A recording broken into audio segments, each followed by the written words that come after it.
Hi guys. In this video, we're not just going to be talking about getting better today. We're going to be talking about staying better and how to minimize the risk of relapses. Hi everyone. If you're new here, I'm Raelan, and if you're not, welcome back to my channel where we explore the complexities of chronic illness recovery, the strategies, the setbacks, and the hope that fuels our journey towards healing. I am so happy to welcome back my friend and ME/CFS recovery pioneer, Dan Neuffer, all the way over in Australia. We're going to be talking about the inner workings of these illnesses and what role our mindset and lifestyle choices and other things play in long-term healing. I am super excited to pick Dan's brain about conscious and subconscious factors that drive our true recovery. So Dan, welcome back. Dan, always so wonderful to have you back. Thank you for being here. Thanks for inviting me back to speak about this important topic. And it is so important. I recently interviewed someone, I actually have quite a few people who schedule interviews with me to talk about their recovery or almost full recovery, and they end up having to postpone or cancel because they've had a relapse or a setback. In your vast experience, all these years working with people in your own experience, what do you think? What are some of the factors that are really important to contribute to a lasting recovery with these sorts of conditions? So the first thing makes me reflect about some of the people that I've known that have relapsed. And I don't think it's such a terrible thing if someone has a little relapse. I don't think we need to be necessarily devastated by a little relapse. What we obviously don't want is a lasting relapse. Yeah, I think so. Little relapses early on in recovery, I think, are quite common. I actually experienced that myself in the first year. But one of the things I've noticed is that sometimes people relapse who've actually been well for a very long time, not just short times, like decades. And I think one of the key issues is that they don't have a deep enough understanding of how the illness works in the first place. Their recovery is often based on doing all kinds of strategies that basically address the dysfunctions and addressed the symptoms, and they get better, but it all feels a bit on shaky ground. Yeah, often I find people don't necessarily have a deep confidence of why they recovered, and I think that is a problem. And I want to talk a little bit about the different levels of understanding and some of the key issues that really affect how robust recovery is today.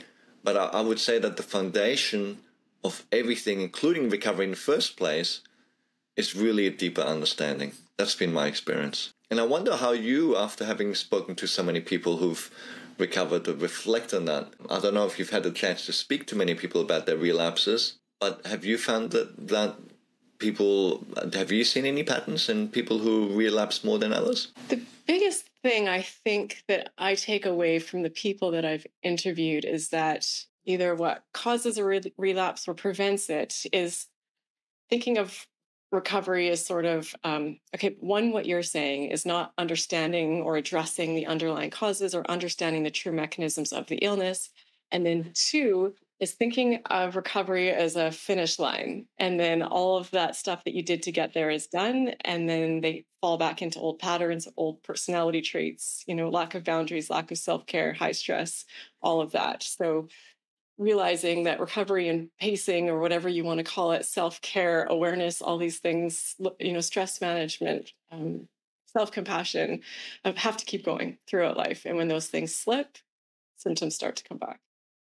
I don't know that. Totally. I mean, what a great point you make there, Raelan. I mean, it's like thinking, once I'm over it, I'm free, it's gone. Like as if it was an infection, But I mean, it's a bit like you wouldn't see like a diabetic saying, I got over my type 2 diabetes. Now I can go into, mass Slurpee drinking contests for the rest of my life. That's not going to work. Yeah. And this is why I think the education part is so important, because it's my view that anybody can get this group of illnesses. Anybody on earth can get this group of illnesses, because this illness is simply a maladaptation of the nervous system seeking homeostasis. I don't think that from the nervous system's point of view, the illness is a problem. It's its way of trying to find a solution to what it is presented with. And therefore, I believe anyone can get this illness. Yeah. And if you've had it before, well, why wouldn't you be able to get it? Well, yeah, I think I've had some learnings from my own recovery that perhaps if you do recover, you can be more resilient than your average person. Yeah. But I used to think around the other way, that, if you've had this illness, you're more likely to get it and relapse. And I don't think that's necessarily true. Yeah. True for some, but not for all. I love that point. And sometimes people get almost upset with me in comments when I talk about the autonomic nervous system or these different components. And they say, Raelan, clearly your mother had this. You think your grandmother had this. This is an inherited, biological, genetic, whatever you want to call it, illness. But with so many conditions, we're coming to understand whether it across the board, like some of the most problematic things that you can inherit from your parents is their habits and their, their way of living. So I love that. Look, I will touch on that. I mean, that whole genetic thing comes up all the time. So, yeah, definitely. And I think the other thing is, you'll often find people who do recover with these ways where they don't fully understand the illness. They'll often go back when they relapse and they'll try the same treatments. And of course, they don't work. Yeah. So maybe they did some stuff to improve their cellular metabolism. They took some thyroid hormone. They, whatever it is that they did. And they think, now I just have to do that and I'll be well again. And of course, it doesn't work because their path to wellness was never just by resolving the dysfunctions. It was by normalizing the ANS dysfunction. And this time around, when they have ANS dysfunctions, maybe they've got different dysfunctions, or the ANS dysfunction is so strong that simply reducing the secondary dysfunctions, the symptoms, isn't enough to clear it up. So I see this all the time. In fact, I have even seen this with people in the program. Yeah. So even with all the education, I've also seen that with people who've done the ANS Rewire program.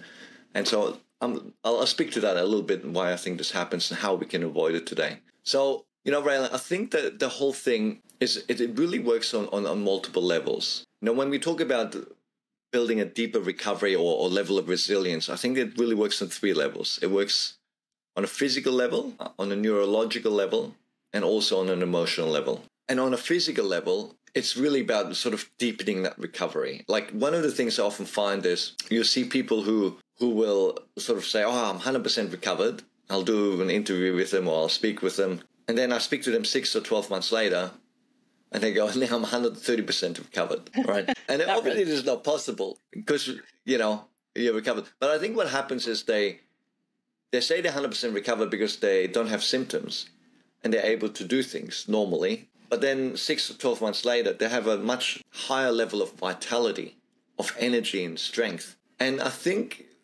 this is really because there's a change in the robustness in the body. There's this physical rehabilitation that we experience.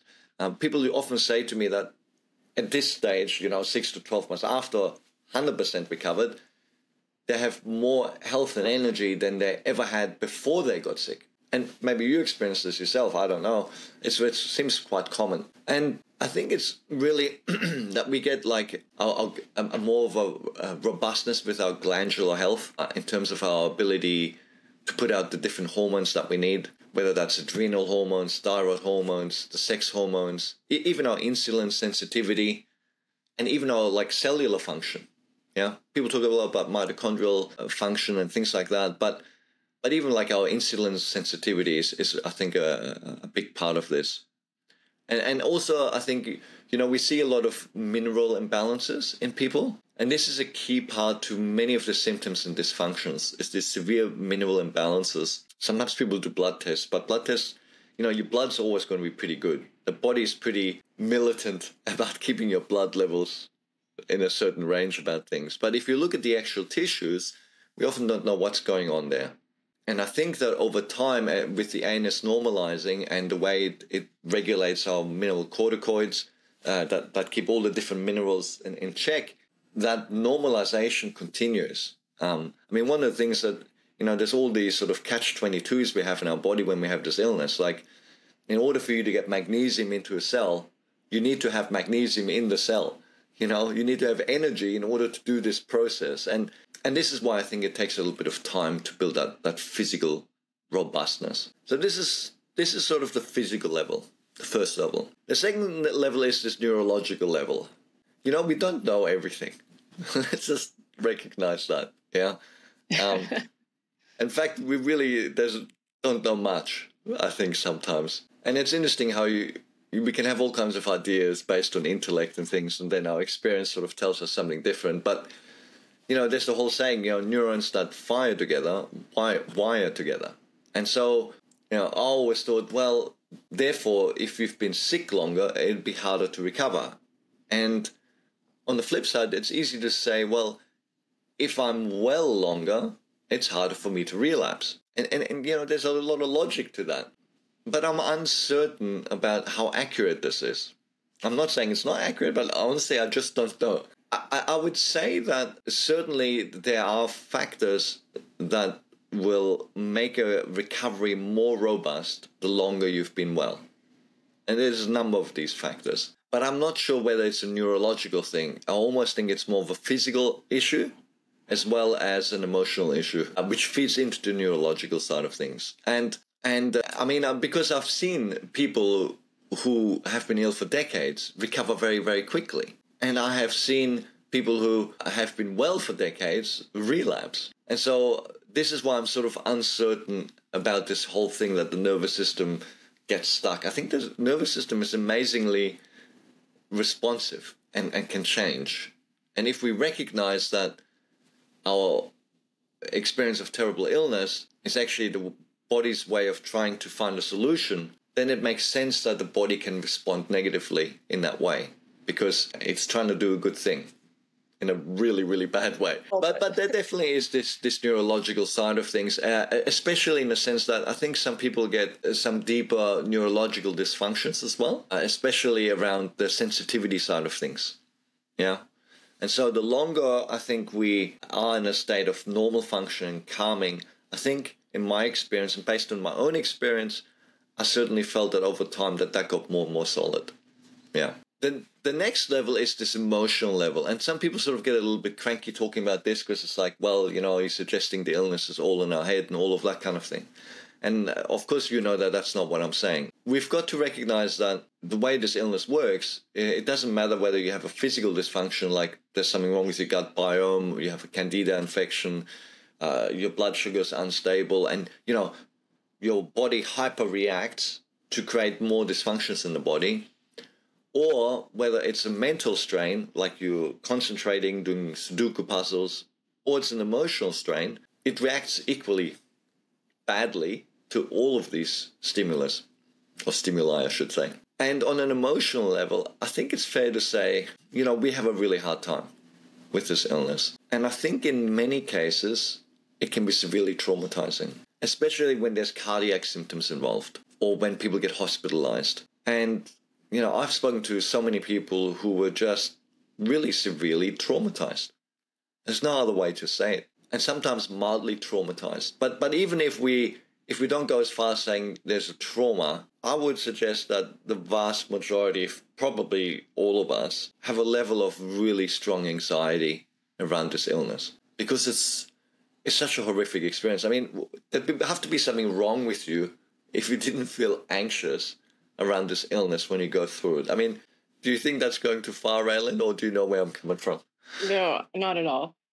Yeah. And also there is this whole issue then around this we also seem to lose a lot of confidence. I mean, again, because think about it, anything you go to do whilst you're ill, whether it's going to a party or trying to work or whatever it is, frankly, I mean, all of these things are kind of threatening. They're kind of scary because you go and do it, you think it's not that bad, but you're worried that you're going to end up like for a week in bed afterwards. And so I think as a result of that, we lose a lot of confidence because, for years, people don't do anything and then they go, can I even go and work again? Can I go into, like if they're single, can I go into the dating world again? Can I do these things? And I think we get a lot of a sense of a lack of confidence. And I think that takes time to build up. And so there's a recovery from these things, whether it's a trauma, whether it's confidence, or whether it's even anxiety and depression. Yeah. Obviously many people get falsely, say, accused, but identified as having anxiety and depression with this illness because of the similarity in symptoms. But let's face it, many of us do get anxiety and depression. I mean, it's an anxious and depressing experience, right? I mean, what do you think? What percentage of people do you think end up with either anxiety or depression when they're ill for more than 2 years? I rarely say something like this, but I would say 100%. It just feels impossible. Yeah. And most people are told that they are anxious or depressed. And that's one of the frustrating experiences. It's, well, yes, yeah, of course I am. But it didn't exist before all these physical symptoms came on. They came as a result. I always make the joke that maybe they weren't anxious and depressed before they were told that. But, when you're desperate, you go to the doctor, you want someone to help you with your, cardiac symptoms, and they go, oh, you're just depressed. You're going to get anxious then because no one's listening to you, right? So if you weren't anxious beforehand, you're certainly anxious afterwards, right? Yeah. So all of this distress, this is like the third level of robustness, where we need to build confidence, need to get over this experience of anxiety and depression. So these are like the three levels in which I think we build robustness. Yeah. But then the question is, well, there are people, for instance, who do understand how the illness works, who work on a multilateral approach, physical, brain training, they do all of these kind of things. And they still relapse, right? You know what I'm talking about. I'm sure you've come across these people, right? Yeah. So then the question is, well, hang on a sec. If you're saying education, understanding, and the multilateral approach is key, well, why are these people still relapsing? Yeah. And I think, again, education is key because it's about understanding this on a deeper level. We've got to understand that if we understand how sensitization works, there's really like multiple factors involved in terms of from psychological or mind behavior point of view. And if you're going to have a really strong reaction around health or illness, you're kind of setting yourself up a little bit for these relapses. The best way I feel I can say it is that when it comes to the illness, we need to change our relationship to it. Instead of seeing the illness as the enemy, something like you said, I have to get rid of it and then I'm home free. What do I have to do? It's like they're so anxious to get rid of the illness because once they got rid of the illness, then they can relax because now it's gone, right? And that's not really how it works, yes? And so this change in relationship to the illness, when I see that is really deep, I find people's recovery is more robust because of the way that they respond to getting new symptoms is very, very different. I mean, did you find that when you first recovered, think about it, when you had your first flu or something like that, I mean, how did you feel? Yeah, it was, I would say for the first couple of years, I was quite panicky about any sort of negative, unpleasant feeling in my body, whether I was just a bit tired or a flu, very scary. And just, is it back? Is this normal? Is this CFS? And really for me, doing this channel has been such a gift. And I think what is helping me have a lasting recovery is talking to people like yourself and all the amazing people I interview every week and teaching me about these things. And through the process of doing all these interviews, everyone here on the channel taught me to look at these symptoms differently. So now when I realize they're going to keep coming because I don't think you're ever cured because I don't think I was ever broken. You want your system, you want your autonomic nervous system to keep working. And, you want these messages of threat assessments and whatnot. So now when I get symptoms, my point being, I take a moment and I tell myself, I'm like, okay, this is normal. It's fine. This is just my body speaking to me. And I just take a moment and I say, I hear you. And then I also say, thank you. I say, thank you for paying attention and trying to alert me to something. I say, I've got this. I hear you. Don't worry. And then I also thank my body, my brain, my nervous system for sending me mild symptoms and ensuring that I will always listen to them. And it's not going to have to scream at me and lay me out in bed for 6 months, to get my attention. However you look at symptoms, this has been a way of my understanding of it. So yeah, it's definitely been a journey over the years. And these are like great strategies and a great way to handle it. And it clearly reflects the level of, trauma or anxiety around the illness that anyone would reasonably experience. I mean, you're not going to get someone out there who has had cancer and gone through hell with treatments not feel anxious when they get something that could be cancer. I mean, this is kind of normal, right? This is not weak or anything like that, But I mean, like, just to reflect on that, somebody else who's never had CFS, when they get those symptoms, how you just gave this, multiple step explanation of what you do and what you say to yourself. You know what they do? They go like this. That's it. Yeah. Right? So you can see the difference. Yeah. And so, like I said, it's not at all suggesting that the illness is in our head.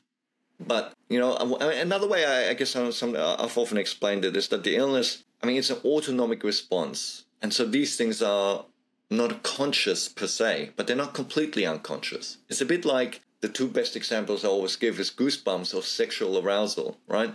This is not something anybody does. You can't make yourself have goosebumps, right? But you're not like disconnected from the process of getting goosebumps. Like there's certain things you do. There's triggers and the way you think about it and the way you respond. And then suddenly you are doing goosebumps. Yeah. It's not happening to you, but you don't have control of it. Yes. So it's sort of like, it's like breathing. It's that semi-control. Yeah. And so if we can recognize that that is the case with many of these autonomic outputs, then we can recognize that how we think and how we behave will also have an impact here. In the program, we sort of go through this in a great lot of detail about the science behind this for all kinds of like different applications in medicine from you know, when they treat severe burn victims in hospitals and things like that. I mean, nobody is denying that these people are genuinely ill and they have pain, and yet they still use these different, if you want to call them psychological strategies, to change their levels of pain when the drugs are not effective. You know, they max them out in all the drugs and people are still in agony, you know, because when you're a burn victim, if you get things removed, you know, those stress things is insanely painful. And so these different strategies are really, really, really powerful. Yeah. And I guess there's another aspect, and this is probably a little bit controversial, but I feel it would be amiss of me not to bring this up. And again, you mentioned about this earlier about, you know, the illness running in families, so people often think it's genetic. And everything has a genetic component, you know. A broken arm. Some people break their arms some easier than others. You could say that's genetic, right? In my family, touch wood, no one's ever broken an arm. It's just weird, you know. But I think it's like, sometimes I talk about this. I go, for many people, a broken arm is a psychological phenomenon. And I say, you know, it's not when your auntie walks out of the 7-Eleven and trips and breaks her arm. You go, well, that's not a psychological phenomenon. No. But when that kid comes in for the third broken arm in 14 months because he was skateboarding from the roof onto the garage, right? That's a psychological problem. It's a little bit similar like that with us. It's like, yes, we experience stressors, but other people experience stressors and they don't get ill. Okay? Other people have childbirth, car accidents, get, you know, COVID infections or other infections, divorces, mental stressors. They don't get ill. Why do we? And I think there's two factors. The first question is, why do we get so many stressors? And two, how do we experience those stressors? And this is now really getting to the core of, you know, we really need to go beyond just changing how we relate to the symptoms and the strategies and the techniques. We need to say, why did all of this happen in the first place? And the more responsibility we can take, even if it's a little excessive, the more power we have. If we sort of say, oh, it's just something that happened to us because I was really unlucky, well, how do you know you're not going to be unlucky again? So I think really understanding, why do you push yourself excessively? Yeah. Why do you engage with things for so long? This is really, really key. And then also this whole thing about how we experience this. Like sometimes I talk about this story. You know, imagine two girls go out for dinner at night, and they go on their own in a new part of town, and then they go to leave the restaurant, and they go to catch a cab home, and on the way they get attacked by some people, right? And they get to a mugging, and they fight them off in the end, and you know, sort of escape and get in a cab and go home. Now, one person might say, oh my God, this is crazy. We just can't go out anywhere. You're never safe anywhere. I mean, we shouldn't go out on our own. Look at this. This is how they interpreted that experience. And it's very reasonable. But the other person says, wow, aren't we a bunch of badasses, right? A couple of girls out in the town, these guys come, muggers. We fought them off and we got away. We're invincible. right? And I guess I tell that story because it's like the key thing is it is not the experiences that happen to you that determine how you feel or whether you're traumatized. It is the meaning that you give them. It's how you respond to them. I mean, and this comes up in many, many ways. I mean, if I put my hand in a bucket of ice, I would soon have very severe pain, Raelan, right? Tremendous pain. Pain researchers use this all the time, right? They use buckets of ice. And if I leave that hand in there, I could possibly be traumatized, right? But what do? I just go like this. Ooh, I don't like that. But if I leave it in there, I'd be possibly traumatized. And it's like that with our lives. I mean, an example is you could have a boss who's a bully, yeah? And you could say you have sleepless nights for 3 years. This person, gives you unbearable stress. They abuse you. You can't sleep on weekends. You're shaky on the way to work. Yeah, that happens to many people. But for other people, they just go, gee, that was a bad week. That's it. It was a bad week. Because then they left that job and they didn't have to deal with that stress. So when we have these extremes, and the same we're in a relationship, right? Someone could be abusing you and this and that, but he or she loves me, Or you could say, oh, this is not good, and I'll get out. And this is really, why do we do these things? I mean, why do we have these different ways of responding? Understanding these things becomes key. This is why I think people often talk about this spiritual journey in their recovery.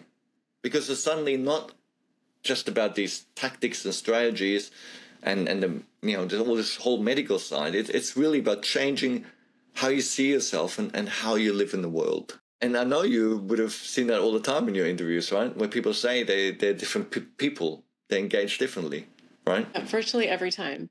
I would say almost everyone I've interviewed had said they've changed who they are. Someone interviewed very recently talked about they felt enlightened. They had almost like a Kundalini experience, and just it changes them. It changes how you exist in your own skin, how you talk to yourself, how you perceive the things around you, your self-care, your confidence, your peace, just everything. Yeah, really everything. People come through, from what I can see, almost completely transformed into someone new.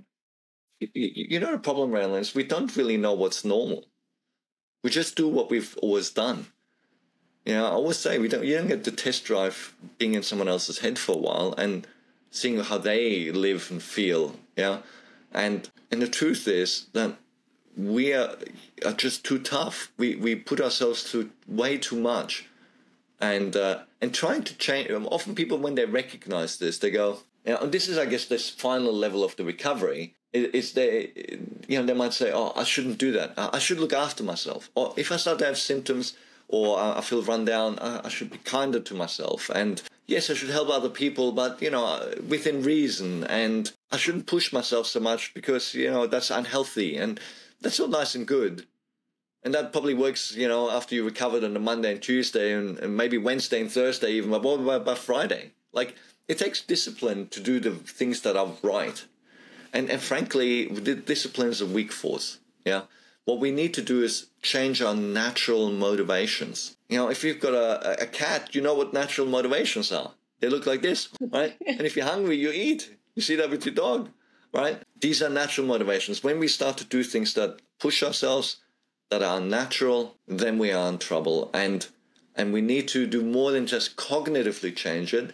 We need to understand what is the source of this unnatural motivation. And when we resolve that unnatural motivator or misplaced motivator, then we transform and change how we engage with life. And it doesn't take discipline, right?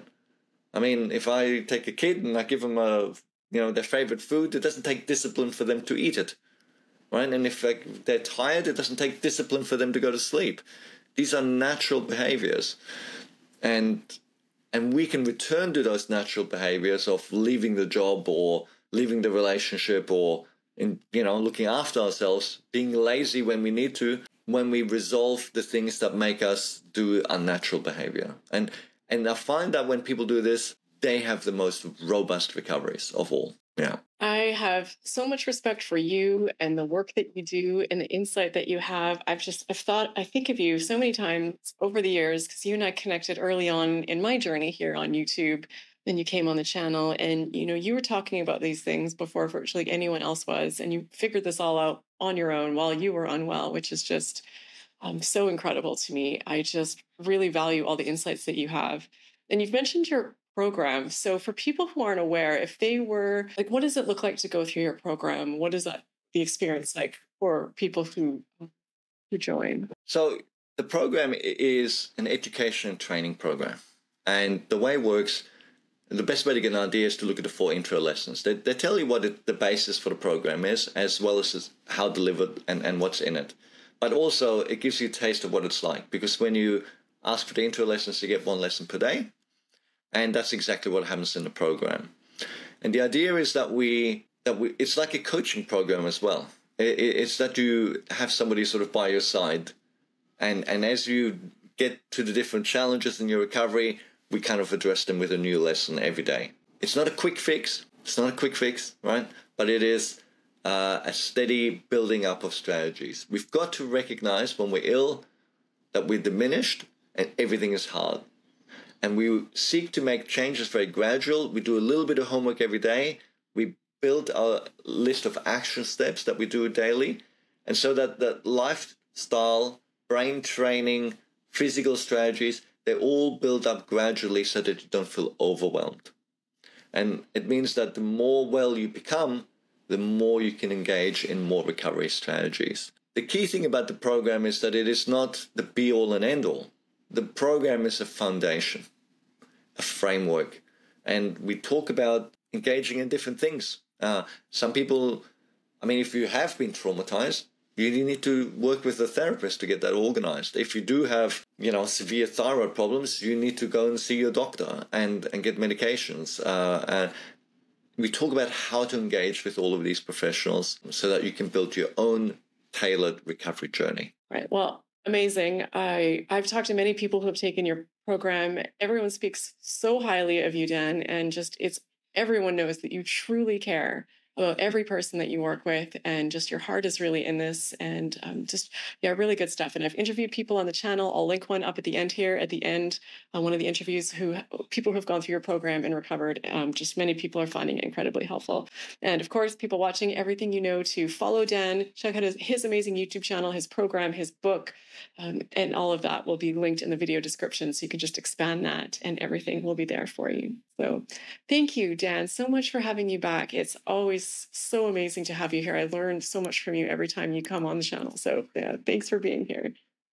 Thank you very much, Raelan. I always appreciate the opportunity to speak with you. And thanks to those of you watching. Curious to hear your comments and your thoughts. I always love hearing from you as well. So thank you for watching. I hope you enjoyed this video. I hope you got a ton out of it. And I hope to see you in this next recovery interview story that I'll link up here. That is with Dan's program.